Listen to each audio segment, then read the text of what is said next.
welcome to the Fairy Tales of Vienna podcast, brought to you by your host, Samantha B., who cordially invites you to sit back and relax and join her, yes me, on my adventures as I navigate the intricate dealings of the Austrian society in Vienna, coming from that magical place, the East Coast of the United States, with a suitcase and a dream and very little else. Hope you enjoy the journey as much as I'm enjoying experiencing it every single day. Chapter 1. Are you out of your mind? Well, of course I am. But like so many millions of people across the world during a pandemic, I had enough time to think about what do I really want to do with my life? Was what I was doing currently fulfilling? Was I meeting the expectations of my childhood self? And the answers, as we all know by what's happening now, all point to the same thing. It was time to leave my old life behind and venture out into the world, pandemic or not. Adventure was waiting for me, and I was ready to meet and greet. Whether or not I had what it took had nothing to do with it, really. I had the ambition, the time to apply, to get into the program, which led me to my journey here, to Vienna, Austria. You may be asking yourself, do you even know German? And of course I don't. But during the pandemic, I did study it on an app, which I found to be not really helpful at all when landing in Vienna. It's almost as if the app and real life were strangers.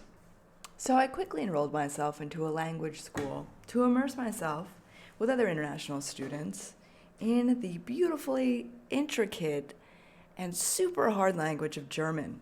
But at least it's a softer German because it's Austrian German. And together we have been navigating language, culture shock. Who has a strong enough German to be the one to speak to the person at the restaurant?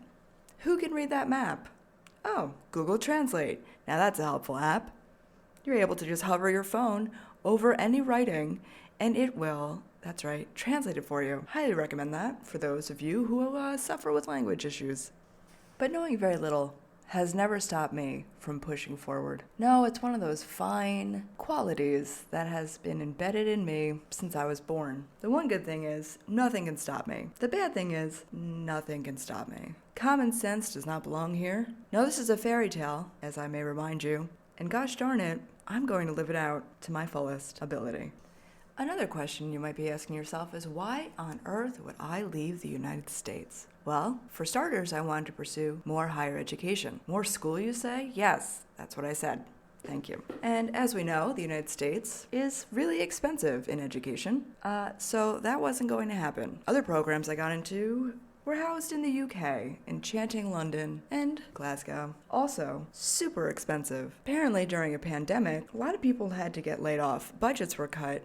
And billions of people have applied with the same idea of getting out of the space they have been stuck in for the past year and a half, 2 years, 5 years. How long has it been for this pandemic? I don't know. I have no concept of time, but it's felt like forever, which I'm sure we can all agree. So the problem came. Although I was accepted into programs that were amazing, did I really want to have to take out an extremely large loan that wouldn't even cover the cost of living, room, or board? And somehow I matured, and instead of taking the loan, I said to myself, no, that's absolutely ridiculous. So instead, as advised by a good friend of mine through our National Geographic community, I followed the footsteps of her daughter, who just finished her master's at the University of Vienna, one of the oldest universities and the oldest universities in the German-speaking world, built in 1356. Let that sink in.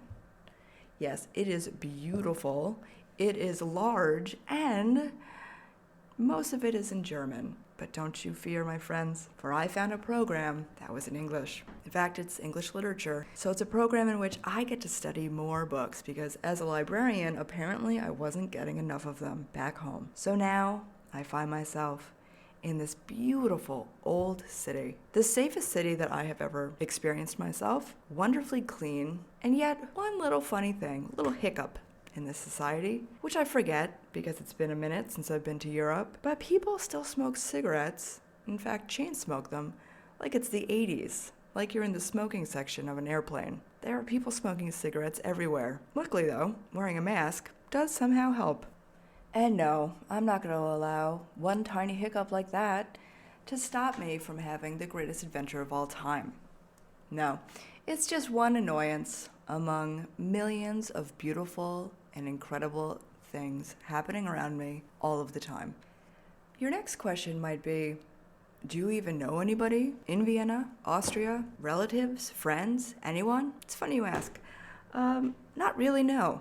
But if you've ever met me, or as you get to know me, you'll realize that making friends and talking to strangers is one of my favorite activities that gets me out and about and surrounding myself once again with people from all over the world. International students are probably one of my favorite groups of people to be immersed in. There are so many things you can learn from other people, and coming together where the common thing is broken English, including myself, it's an enchanting experience that really bonds people. Because everyone is so far away from home, from their loved ones, from family, and from friends, they have no choice but to hang out with you. It's like winning the lottery, if that meant for other people to lose. Using my time wisely before leaving the United States, I quickly found people in my program, in the creative writing group, the performers group, and my role-playing D&D nerdlings who I adore. And luckily, we established a connection before I showed up.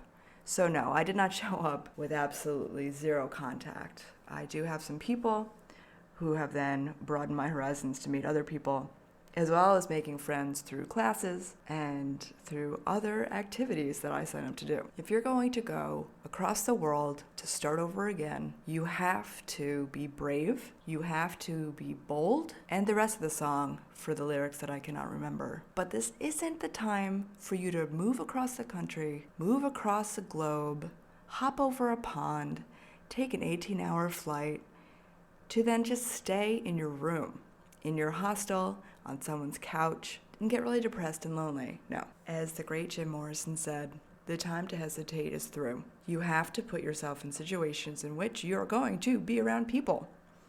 Obviously not dangerous situations. Social media, as much as I loathe it at times, has really opened up a channel for people to connect from all different backgrounds and all different worlds to establish common ground. Yes, of course, be careful. Even on social media, you get weirdos and creeps who will somehow join your group, pretend to be someone that they're not, and perhaps try to kidnap you. But that's all part of the charm of social media, am I right? No, but seriously, do be safe out there because there are creepy people everywhere. It's very important to know your surroundings. Before I go anywhere, I like to study Google Maps to get familiar, a visual of where I'm going, what I'm doing, and what's around. The tricky thing about having a phone plan in another country is that it's dodgy. Just like at home, sometimes you don't have service. But at home, you know where you're going because you've been there before. Here, if you run out of data, don't have service, or your phone dies, and you're in an area you're not familiar with, and you don't speak the language, you are asking for trouble. So I strongly suggest you never find yourself in that situation. If you're not good at navigating, coordinating, or getting yourself out of situations, perhaps don't go places by yourself. Plan better, go with people, or sign up with groups to go on tours to make friends with people who are actually legit in real life. Now, the traditional fairy tales, especially by the Grimm brothers, all have a dark history and past. That's not really what this is about for this podcast. No, we are looking at the happy aspects, but if I could help you do better in your own life, make better choices, and just be smarter, then I'm okay with that. I want you to have the ability to live your own fairy tale, and the way to do that is to make it happen. Hopes and wishes don't really go that far in real life. Hard work, coordination, and the internet are the true ways to live a fairy tale life. Thank you for joining me for my first podcast of this series of billions as I continue to survive in a new world as beautiful as Vienna, Austria. This is your host, Samantha B., signing off from Fairy Tales in Vienna. Brought to you by our sponsor, Prince Charming, and his endless line of beauty products. Until next time, listeners.